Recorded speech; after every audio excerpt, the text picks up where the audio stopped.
Good morning students. Hindi की first online class में आप सभी का स्वागत है। आज हम अपनी इस ऑनलाइन क्लास में मेरा देश नाम की कविता पढ़ेंगे। मेरा देश कविता जो है वो सोहन लाल द्विवेदी जी द्वारा लिखी गई है। चलिए सबसे पहले हम शब्दार्थों को जानते हैं। सिंधु, सिंधु मीन्स सागर या समुद्र। आप सभी को पता है कि सिंधु एक नदी भी है, लेकिन इस कविता में सिंधु का अर्थ सागर या समुद्र से है। पखार, पखार होता है धोना।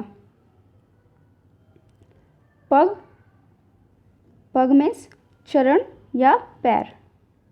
स्वर्ण भूमि, खनिज पदार्थों से युक्त भूमि, यानी कि ऐसी भूमि जहाँ पर अनेक प्रकार के खनिज पदार्थ मिलते हैं। खनिज पदार्थ जैसे कि लोहा, चांदी, सोना, इस तरीके से अनेक पदार्थ हमारी भूमि में मिलते हैं, तो उसको कहा गया है स्वर्ण भूमि। पुण्य भूमि, पुण्य भूमि मीन्स पवित्र भूमि, जहाँ पर देवता निवास करते हैं। भारत में जो है आप सभी को पता है कि बहुत सारे देवी देवता, ऋषि मुनि रहते हैं, निवास करते हैं, इसीलिए भारत भूमि को भी क्या कहा गया है, पुण्य भूमि भी कहा गया है। अमराइयाँ, अमराइयाँ आम के बाग, वो बाग जहाँ पे आम के बहुत सारे पेड़ होते हैं, उन पे आम भी आते हैं, उनको अमराइयाँ कहते हैं। मलय, मलय जो एक पर्वत होता है जिस पर चंदन के वृक्ष पाए जाते हैं।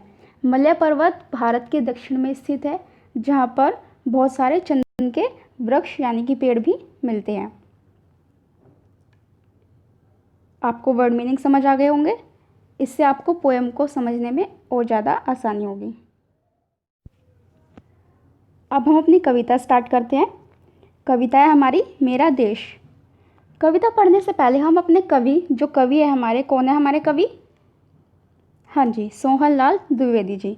तो सोहन लाल द्विवेदी जी ने इस कविता को क्यों लिखा, उनके मन में क्या विचार थे उस टाइम जब वो लिख रहे थे, तो उनको पहले जान लेते हैं।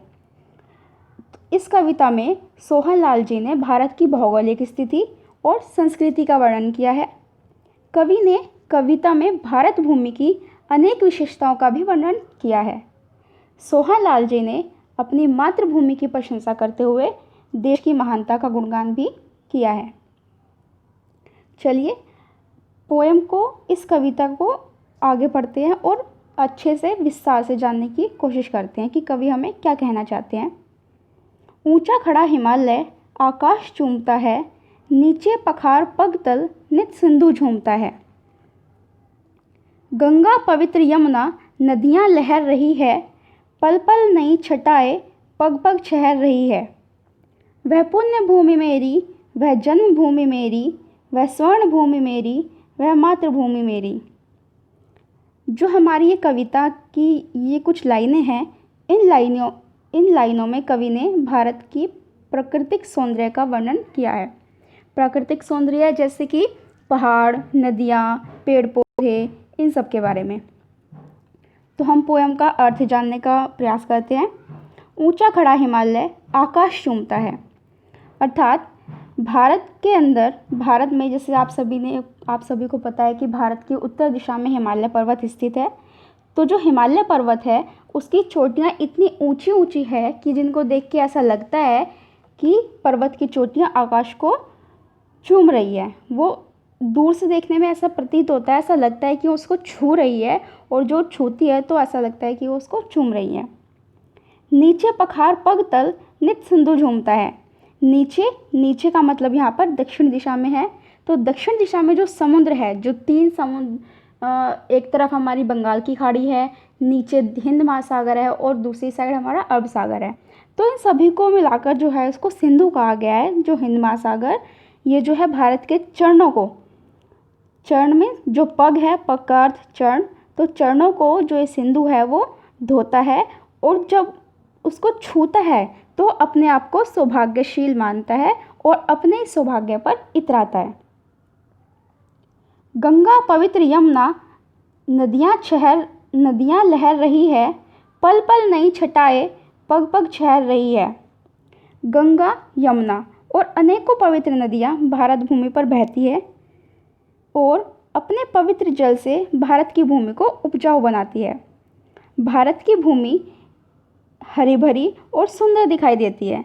तो इसीलिए कवि ने कहा है कि जो भारत भूमि है वो पल पल नई छटाई, मतलब हर वक्त एक नया नया सौंदर्य, अपना नया नया रूप दिखाती है, पग पग छहर रही है, और कदम कदम पे, मतलब थोड़े थोड़े डिस्टेंस पे वो एक अलग ही रूप हमें देखने को मिलता है। वह पुण्य भूमि मेरी, वह जन्मभूमि मेरी। पुण्य भूमि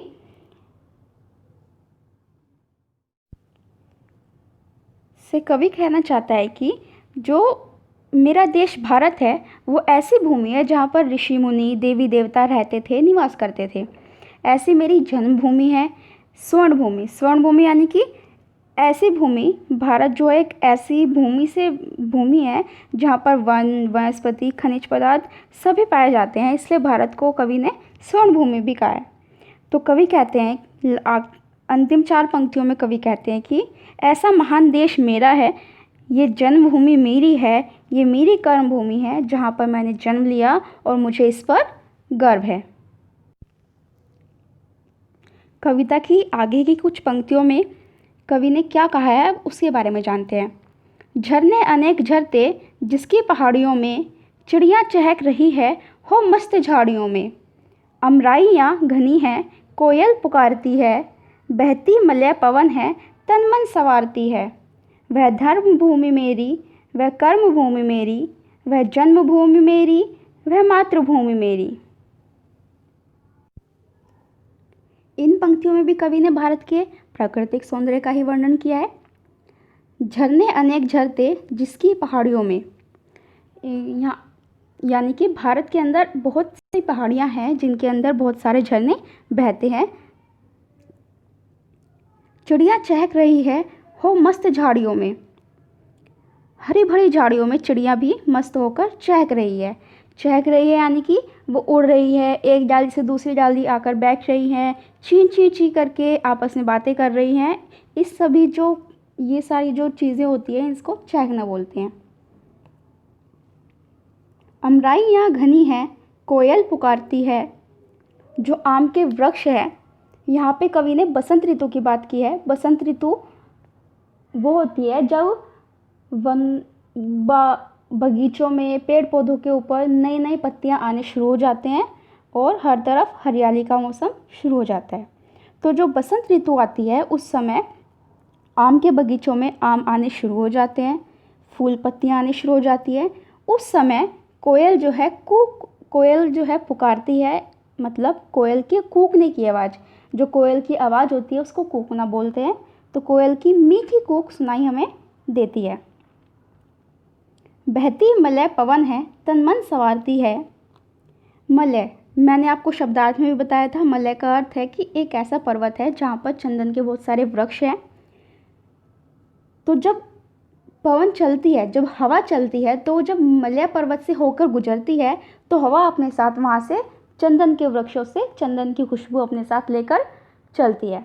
जब वो पवन यानी कि जब वो हवा, वो खुशबू वातावरण में चारों ओर फैलती है और जीवों, व्यक्तियों सबको स्पर्श करती है तो सबका मन मोह लेती है, अपनी ओर आकर्षित करती है और सभी को खुशी भी देती है।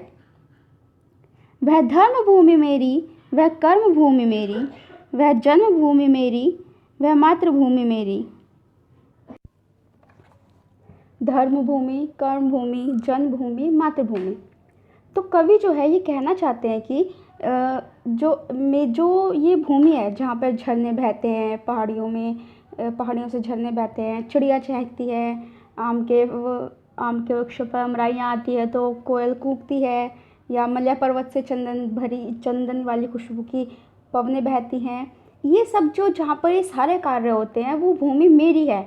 वो धर्म भूमि, वो कर्म भूमि, वो जन्मभूमि, वो मातृभूमि, वो भूमि मेरी है। और वो भूमि क्या है? वो भूमि हमारा देश भारत है। आज हम अपनी इस क्लास में पोएम के इन 2 पैराग्राफ को करते हैं। इसके बाद आपका होमवर्क,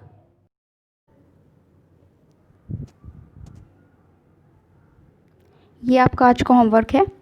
आप सबसे पहले ऊपर पेज पर डेट डालेंगे, यहाँ पे आप अपने लेसन का नेम लिखेंगे, मेरा भारत, और साइड में लिखेंगे भाग 1। सबसे पहले आपको शब्दार्थ करने हैं। शब्दार्थ करने के बाद आप प्रश्नोत्तर करेंगे। शब्दार्थ सब आप सभी को वीडियो में फर्स्ट पेज पर मिल जाएगा, जो मैंने सबसे पहले आपको वीडियो में दिखाया था। अब प्रश्न उत्तर। कौन से पर्वत पर चंदन के वृक्ष पाए जाते हैं? ये मैंने आपको कविता में बहुत अच्छे से बताया और समझाया भी है और शब्दार्थ में भी बताया है। क्वेश्चन 2, देश की 2 प्रसिद्ध नदियाँ कौन सी है? आपकी कविता में 2 नदियों के नाम भी आए हैं, वो देश की पवित्र नदियाँ हैं और प्रसिद्ध भी हैं। इनके अलावा भी आप दूसरी नदियों के नाम लिख सकते हैं। प्रश्न नंबर 3, कविता में देश को किन किन विशेषणों से पुकारा गया है?